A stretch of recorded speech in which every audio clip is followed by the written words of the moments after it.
శివుణ్ణి పొందడం అంటే దాని అర్థం సర్వస్వాన్ని పొందడం. ఆది కూడా శివుడే, అంతము కూడా శివుడే. శివుడు అసమాన్యుడు. అలాంటి మహాదేవుణ్ణి పొందాలంటే అనేక కష్టాల్ని ఎదుర్కొనక తప్పదు. ఎవరు చేసిన కర్మ వారు అనుభవించవలసిందే. ఆ చేసిన పాపపుణ్యములను ఈ జన్మలో అనుభవించడానికి కొన్నిటిని ఈశ్వరుడు మనకి వ్రాసి పెట్టి ఉంచుతాడు. ఎప్పుడు ఏదొస్తోందో ఎవరికి తెలుసు?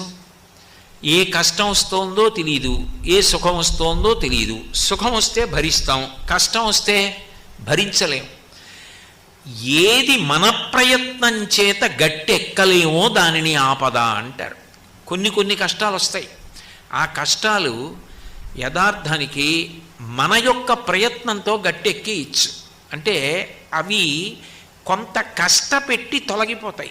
ఉదాహరణకి ఏదో అనారోగ్యం వచ్చిందనుకోండి, జ్వరం వచ్చింది, కొంత ద్రవ్యం పోయింది, ద్రవ్యం ఖర్చు పెట్టాడు, కొన్నాళ్ళు అన్నం తినడానికి అవకాశం లేదు, మంచాన పడుకున్నాడు, నిత్యకృత్యాలు చేయలేకపోయాడు, కొంత సుఖాన్ని పోగొట్టుకున్నాడు, దుఃఖం అనుభవించాడు, జ్వరం తగ్గిపోయింది.